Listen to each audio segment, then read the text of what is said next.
everybody. Thank you for having me. Oh, this is handy. These are my notes.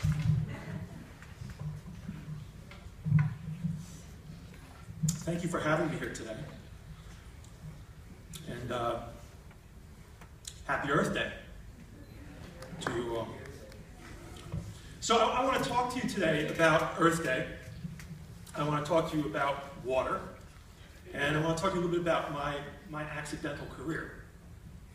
Because despite everything you heard, nothing I'm doing, I have done in the last 40 years was planned. It all just sort of happened a certain way. But there's a lesson in all that I want to share with you. First of all, there's an astronomer. Who's heard of Carl Sagan? Anybody? Oh, good. In his book Cosmos, Carl Sagan said that if any one of us was randomly inserted into the universe, the odds we would land on or near a planet are 1 in a billion, trillion. Do you know why? The odds are so small.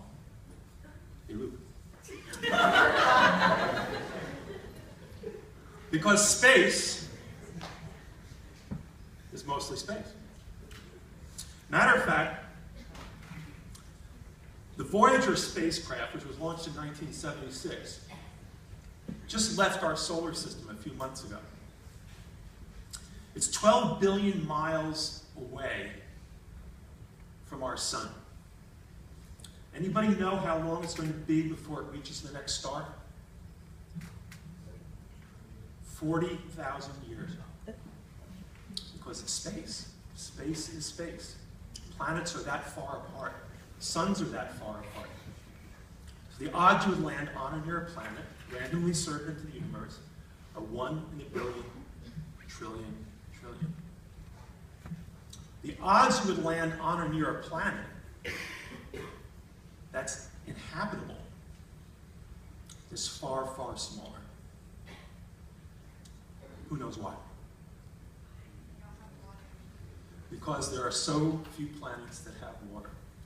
You have to have water. Water is life. Matter of fact, in March of 2009, March 6, 2009, NASA launched the Kepler spacecraft. This, I love astronomy and I love following our space program. I find it very exciting. And to me, the most exciting of our space programs is the Kepler program. Anybody know what the Kepler program is? What is it?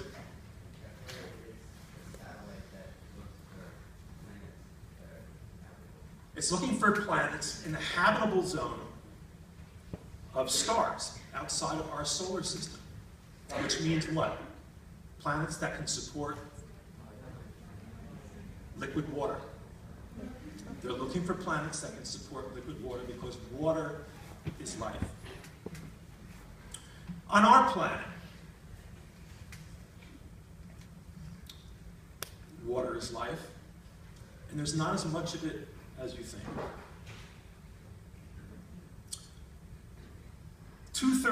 Almost 3/4 of our planet, 2/3 to 3/4 of our planet, is covered in water. 2/3 of that is frozen in glaciers.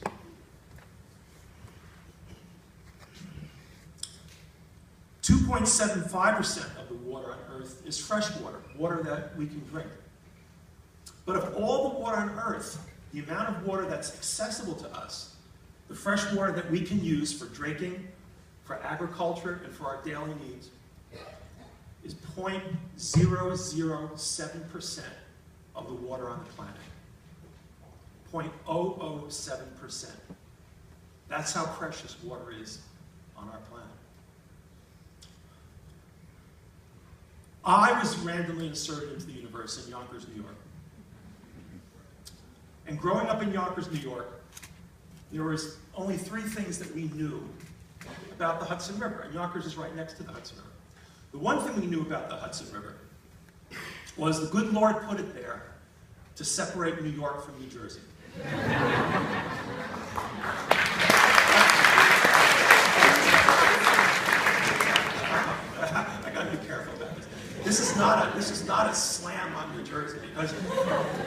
say this in New Jersey, everybody applauds, just so you understand. But from my point of view as a kid, that was the big deal about the Hudson River, is that I could stand and see another state from the Yonkers shoreline. The other thing we knew about the Hudson River was we were not supposed to go near it. Now, when I was growing up, we didn't use the word pollution. Matter of fact, the word environment wasn't really a popular word. We had an entirely different vocabulary. In my era, what we knew about water was it was either clean or dirty. If it was dirty water, then it might cause polio. And that's pretty much how kids of my generation looked at water. It either caused polio or it didn't. And and growing up in a city, growing up an urban kid, we pretty much decided that all the water was dirty. And eventually, when my parents could afford to own a home, I lived not very far, actually a half block from a large county park called Tibbetsbrook Park. And it has streams flowing through it and so on. So we used to go down there and walk hot rocks across the stream.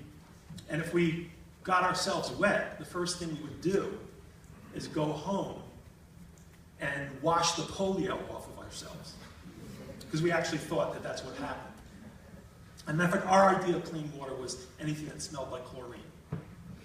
That was clean water. And that's about as much as I knew about the environment growing up. I lived in a city next to a river. The river separated me from New Jersey. I wasn't supposed to go near that water. Now, in my parents' generation, they grew up very differently. My father learned how to swim on the Hudson River.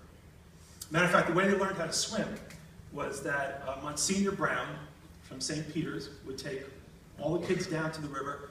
They'd get in a wooden skiff. He'd row them out into the middle of the river, and one by one, he'd tie a rope around their waist. And he'd pick them up and throw them in the river and yell, "Swim!"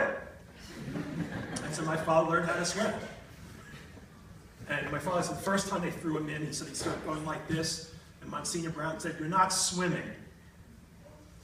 And my father started going like this. He said, "Hey, you're swimming." And that's how they all learned how to swim. My mother's father was a fisherman on the Hudson River, and when my parents were dating, their idea of a great date was to go rowing on the Hudson. But I was part of the first generation that learned that the Hudson River was something you stayed away from. There was never a big headline about it. There weren't any stories about it.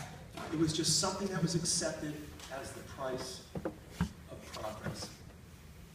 Because I was part of a post-World War II generation that was rebuilding America. And we rebuilt America with factories. We rebuilt America with manufacturing.